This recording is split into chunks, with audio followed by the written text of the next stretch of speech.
Après plus d'un an d'attente, le fameux et très attendu Avengers Endgame est enfin sorti dans les salles de cinéma. Et je ne pouvais pas ne pas vous en parler car il y a de nombreux détails très importants qui méritent d'être expliqués. Je vais aussi donner mon avis sur le film ainsi qu'une analyse. Cette vidéo va évidemment spoiler le film, donc si vous ne l'avez toujours pas vu, foncez le voir dans votre cinéma. Sur ce, commençons.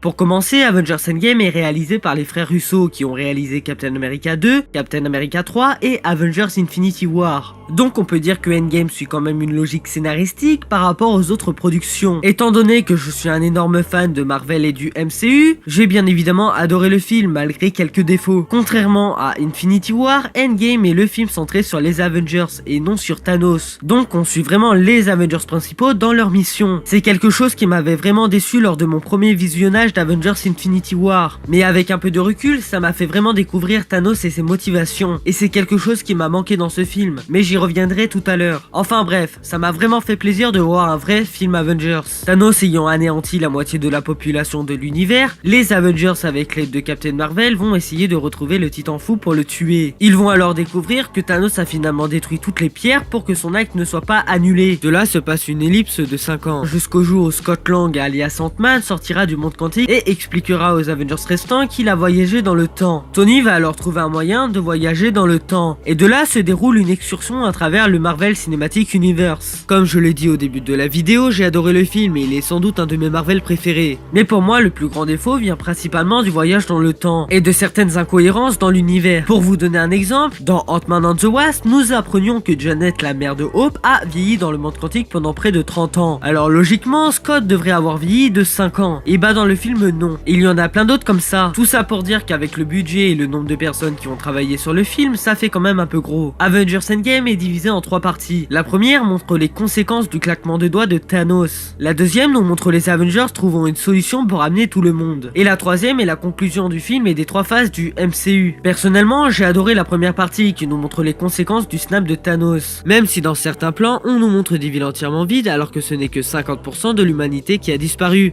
et non 90%. D'après ce que j'ai vu sur d'autres critiques, il y a des personnes qui trouvent cette partie un peu longue. Personnellement, je la trouve assez touchante, que ce soit avec le dialogue de Steve et Natasha, ou alors avec Hawkeye récemment devenu Ronin.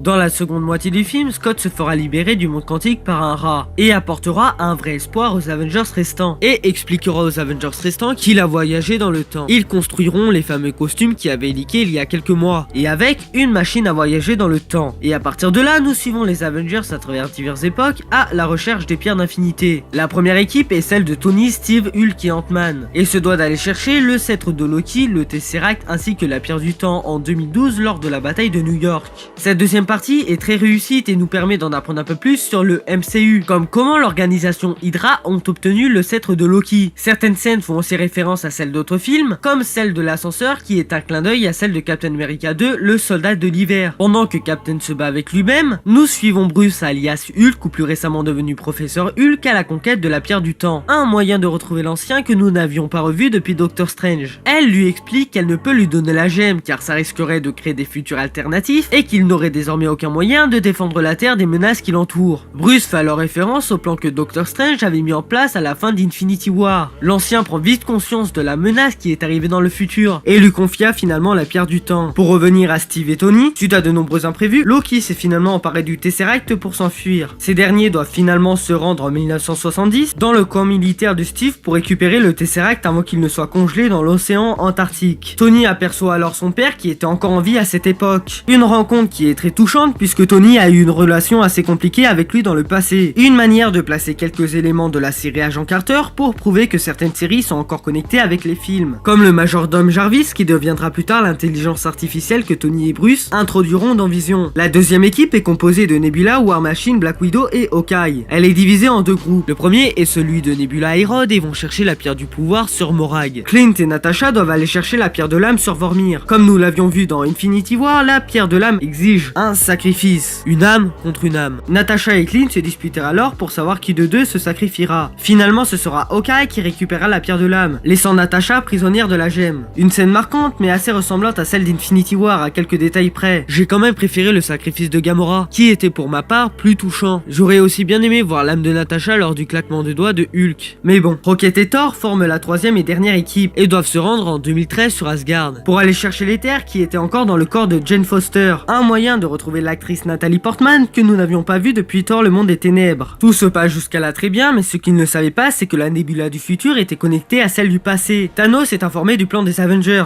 La Nebula du futur se fera capturer par celle du passé et prendra sa place. Une fois rentré dans le présent, Tony fabriquera son propre gant de l'infini et déposera les gemmes sur celui-ci. Hulk claquera des doigts et inversera le snap de Thanos. En parallèle, la Nebula du passé utilisera le portail pour faire voyager l'ancien Thanos dans le futur et détruira le QG des Avengers avec son vaisseau. Pour revenir au défaut du film, pour moi il venait principalement du voyage dans le temps, car comme je l'avais précisé dans une précédente vidéo, il entraîne forcément des paradoxes dans la timeline. Mais ce n'est qu'après avoir visionné le film que j'ai cherché pourquoi Marvel n'avait pas fait attention à de telles erreurs, que je me suis rendu compte que le MCU avait créé sa propre logique par rapport au voyage dans le temps, et une scène l'explique clairement entre Bruce et l'ancien dans le film. Mais j'étais tellement pressé de savoir qui allait mourir et de ce qui allait se passer à la fin du film, que je n'étais pas beaucoup attentif, voire pas concentré pendant mon visionnage. Tout ça pour dire qu'il faut forcément aller le voir une seconde fois pour comprendre et pour pouvoir apprécier le film. Le second défaut vient de Captain Marvel. Je n'ai rien contre l'actrice, d'ailleurs elle joue assez bien, mais c'est juste son rôle qui est désagréable. Après je sais qu'elle a tourné ce film avant son film, mais j'espère quand même que son rôle va évoluer à l'avenir. Pour revenir à Thanos, je l'avais vraiment apprécié dans Infinity War grâce à l'importance qu'il avait. Marvel avait réussi à humaniser le personnage grâce à ses motivations, et c'est ce qui le différenciait de tous les autres antagonistes du MCU. Et c'est ce qui m'a vraiment déçu dans le film, car en ramenant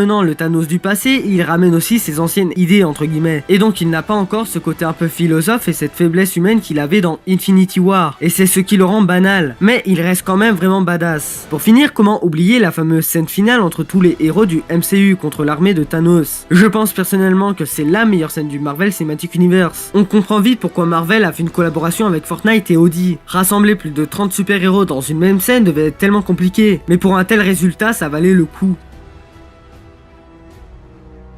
Malgré les défauts cités, j'ai adoré Avengers Endgame, et pas que en tant que fan, mais aussi en tant qu'amateur de cinéma, car Marvel est le seul studio à avoir réussi à faire un univers étendu, et c'est vraiment impressionnant comme il a bouleversé l'industrie du cinéma, mais aussi celle du super-héros. J'ai forcément hâte de découvrir la suite, sachant que Disney vient d'acquérir la Fox, qui détenait les droits des X-Men ou des 4 Fantastiques, ou même de certains méchants très importants des comics, comme Galactus ou Kang. Dites-moi vos avis et vos théories sur la suite du MCU dans les commentaires. Sur ce, je vous retrouve le vendredi 28 juin pour le deuxième épisode des Suprêmes Théories, qui sera consacré à Spider-Man Far From Home. Suivez-moi sur Twitter si vous souhaitez être informé des projets de la chaîne. Sur ce, c'était Marvel.